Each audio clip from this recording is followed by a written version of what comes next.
first I want to say that I'm very glad that the United States Supreme Court, without dissent, turned out Alabama's request to stay the order.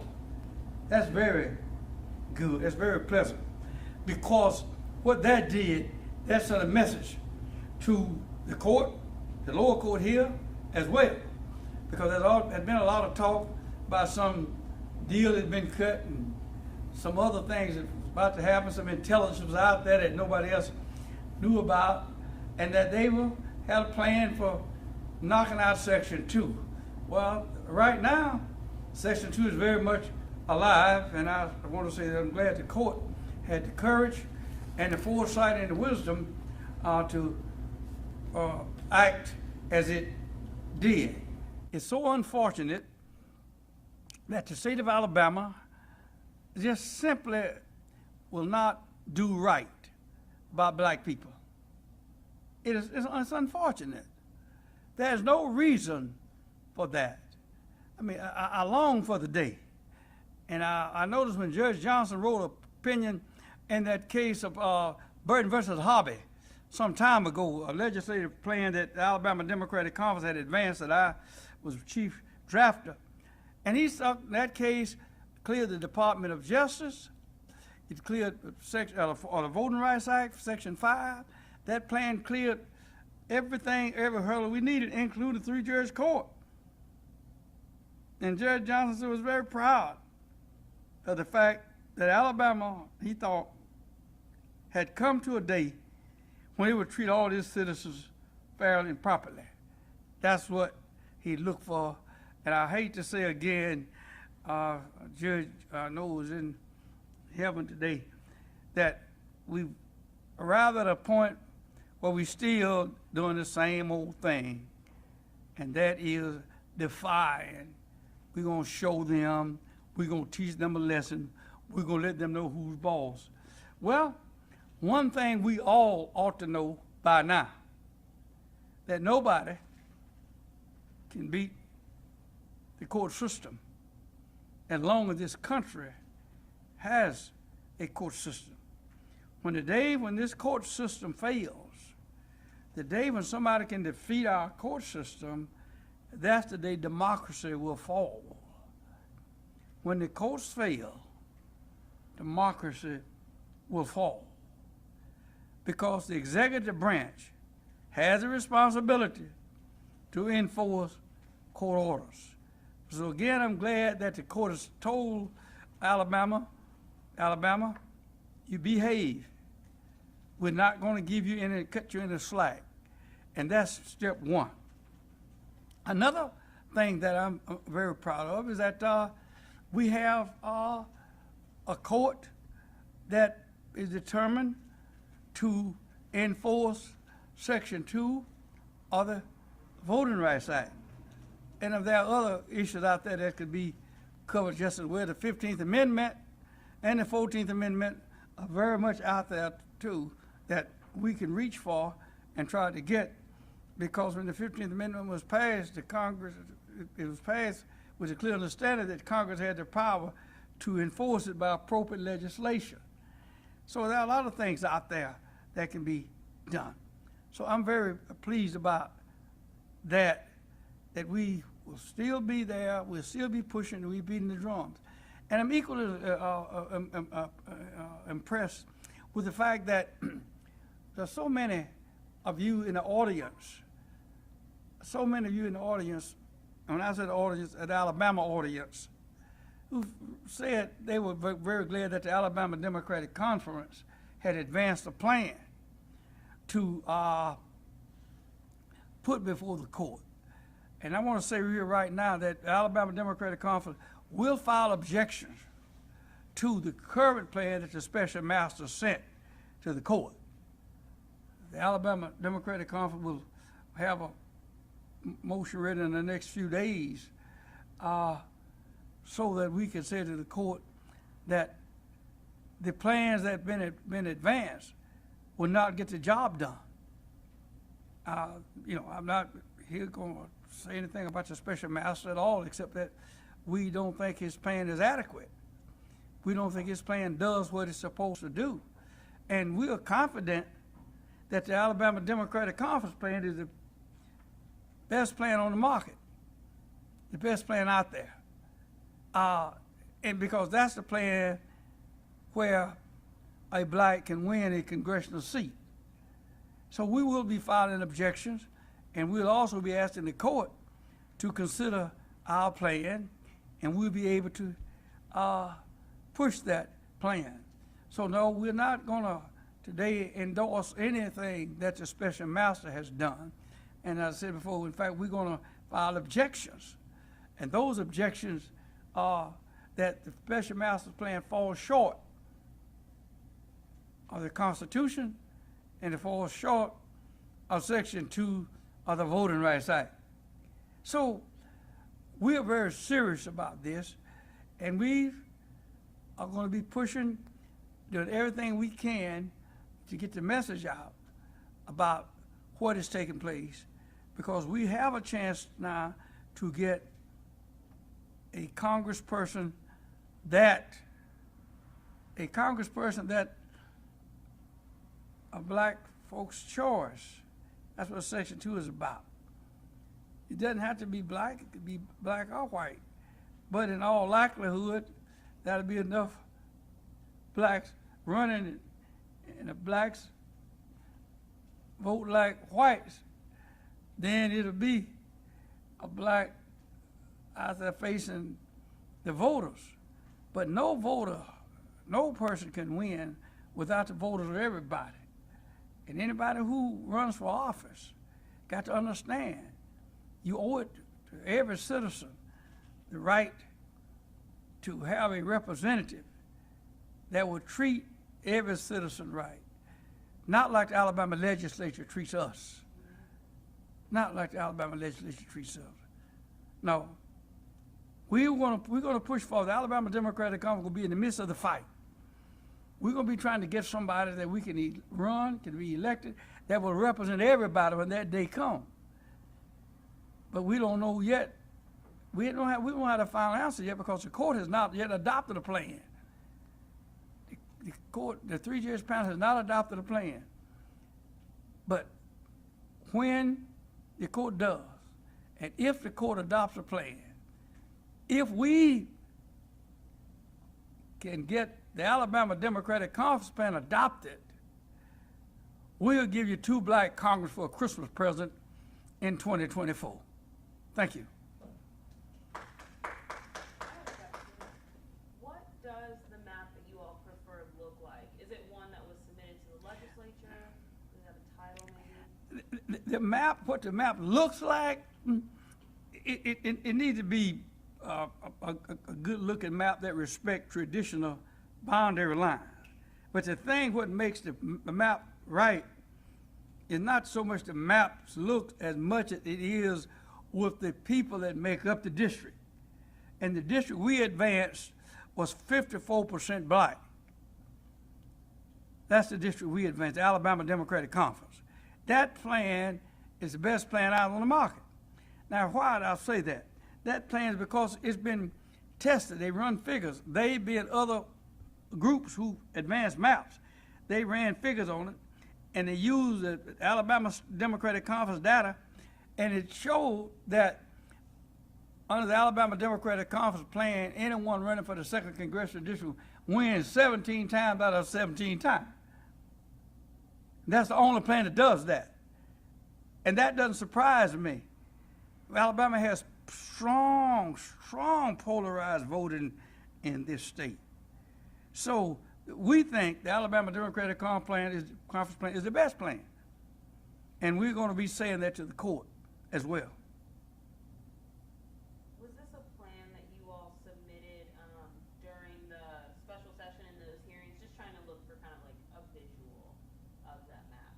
Did you all submit this plan? Like, was the Hatcher remedial? Yeah, the Hatcher remedial plan, but since after the legislature went home, we did do a little more fine tuning. Okay. We did a little more fine, but it's essential what Senator Hatcher introduced in the Senate. But we did a little bit more fine tuning, not a lot. We're comfortable with the plan we've introduced that we can win, and I hope we can, and I would like to be in a position so that the judges who had the courage to move forward on this plan would be pleased with our handiwork. And what we did, much of it, we followed the boundary lines of the Alabama State Board of Education in some of these places. And our particular plan takes in the Alabama State Board of Education District 5 and also Senate District 28. It picks up much of those are traditional boundary lines. And we have we have a comfortable feeling about where we are. And we just hope that the court will listen to us when that time comes. But judges know what they want to do, and they're judges, and their word is not final until they say it's final. Yeah. And when it does come to these plans from the special master, is there one of the three that you prefer more than the others? No, I prefer the Alabama Democratic Conference plan. That's the plan that I prefer. I prefer it more than all the rest combined. Yeah, because we know what's in it, and that we had just a small team of workers, and you know, it doesn't. You do this enough, you get your good team. You could make it. We had Felix Parker and Larry Maxwell. That was our team of three. That's who did the draw, and I did pretty much of that. And that was it. We had a few other well wishers coming around periodically, but they didn't do any record on the plan. They were just encouraging us to keep going, keep the fight going. But that's what it was all about. And we put it together, and we know what we got together. And this is not the first time. We've done plans before. We've done legislative reapportionment plan, the State Board of Education reapportionment plans. We've done all these reapportionments over the last, I've been doing over the last 47 years. And that, but we had a good little team, and I was very proud of our team. And we're going to keep digging and keep going on. A lot of talk, really, that these so-called experts be doing, that's just fluff. Just fluff. It doesn't take as much fluff as they claim it takes to do it. Now, on the other hand, it's all right to have your experts around, but there are a lot of things that you can get done. If you know the state, see, some of the other plans were not drawn in Alabama. They were drawn by other people. And of course, that's nothing illegal about it. I'm just saying they were not, but we know what we have, and we are certain that our candidates can win if we get behind them and push them. Dr. Reed. Yes. There comes a point where you cease to play against an opponent and you start to play against the clock. Are you concerned about the timing of it all to be able to file motions to get these maps implemented before the elections come? Because that's going to be chaos if they're not implemented in time. No, we got plenty of time. Plenty of time. I'll give you an example. The President of the United States would not be nominated until next August, the Democratic nominee. The election is in November 24. So we got plenty of time. We've got over a year away. I mean, we talk about primaries, but that's also can be adjusted along party lines. We need to. Parties can adjust all the time. The Republican hasn't nominated anybody either. So we got plenty of time. We won't nominate a president of the United States until next August. I believe it starts on August 18th next year, and then about 4 or 5 days later, so about August the 25th, we be finished. But that's not a long time, just only 2 months before the election. You know, all you do is print the ballots. You know, it's not a big deal. Everybody make a big deal out of some of these things. Waste of time. It doesn't take that long. But now I know we got to get delegates and all of that. But again, even that has to be dealt with. That's an issue with that. That's come at another time. Right. Some just believe that that's the strategy to try and slow it down until it creates chaos. That is a strategy on the part of some. But let me say this. I don't believe judges are men and women, and they know as judges what they know as men and women. They are not going to let some legislators who barely know the preamble to the Constitution push them and drive them around. This court is very much in command of what it's doing. It knows what it's doing. And these judges were lawyers and citizens before they were judges. One thing that we ought to always keep in mind is that judges know whatever the outcome is an outcome that the judge wants to receive. What it is. Anytime you're in court, you just know one thing, that the judge will ultimately get what he or she wants and what the Constitution commands. So it's just a matter of time. But the Alabama legislature now has gotten that message. We're not going to issue a stay. So that ends that. And that was what? That was without dissent. That was without dissent. The entire court took this matter up. And they issued that ruling. And that's a good ruling. That just wasn't one judge on the Supreme Court issued it. This was a majority of the court. And this is good. Dr. Reed, what do you say about Representative Jerry Carl saying that South Alabama being split into two different congressional districts is activist judges overstepping their roles? What do you say to that? He just wanted to get his name in the paper. That was all. If you go back, you'll find that very person voted for the State Board of Education district. That's made up of Mobile and we split Mobile County, put Mobile and Montgomery together. Yeah, they did that. And that's just fluff, political fluff. Somebody looking for something to say and don't know what to say sometimes. And that's what he was trying to do. And he might not know any better, but it's still all right. He didn't say nothing. He didn't say anything. Now, are there any other questions? Anything else? If not, I want to thank you for coming. I want to thank you for covering this, and we'll keep you posted. And if anything comes up you want to know about the Alabama Democratic Conference plan, you call this office. We'll share it with you, what it is. We're very serious about it. We're just looking forward to the day if we can get another congressman. Yes, a woman, congresswoman or congressman, doesn't bother me. So we need somebody to help us. Anybody else? Thank you so much. How do you answer the Attorney General's claim that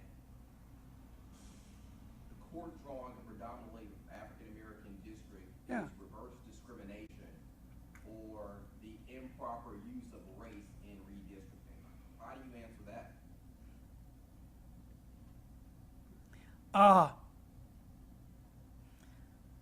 We drew, in the ADC plan, we drew 2 majority black districts and 5 majority white districts. See, everybody think, well, we're just drawing 2 black districts. No, you're drawing majority white districts. And the bottom line is, you don't need a discriminator to try to define discrimination. We don't need that.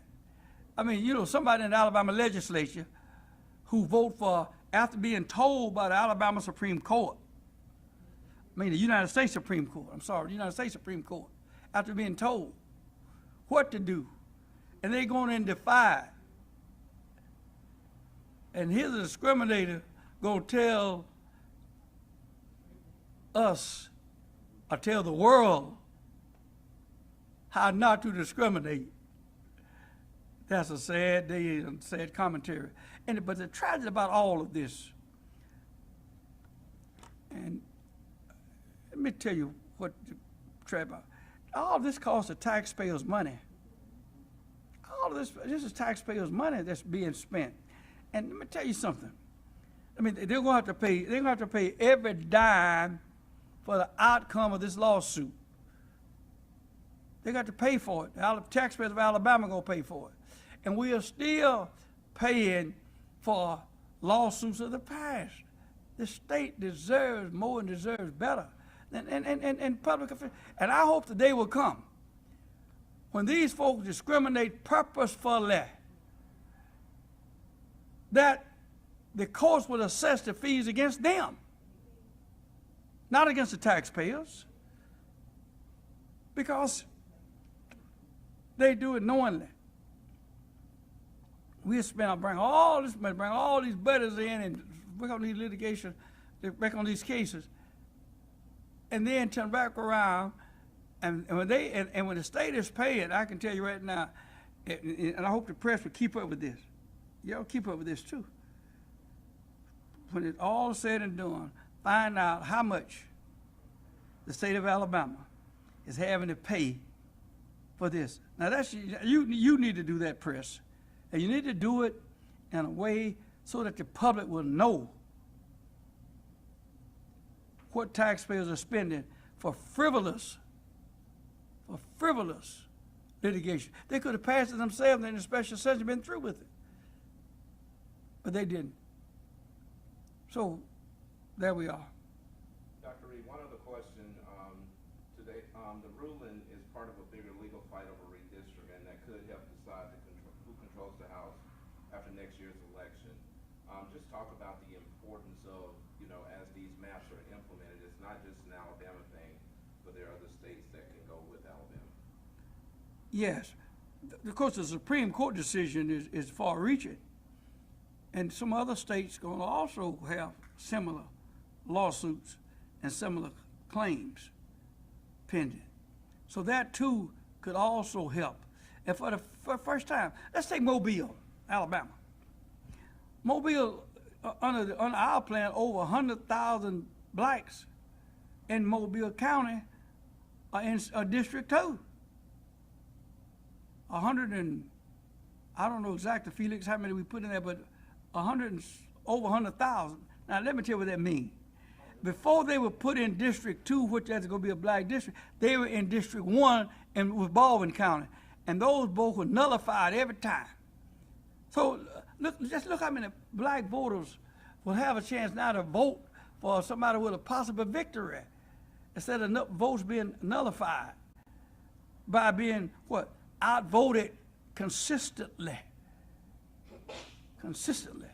And that's very, very, very important, that the sparing and the saving and the casting of votes in a meaningful way, giving all citizens a chance to cast their votes, and to cast their votes in a way that they can be happy to be American citizens. Anybody else? If not, I want to thank you again for coming, and call when you get ready. But stay on the press, stay on the legislators about this money we spent, wasteless and useless money is being spent. Yeah. Thank you.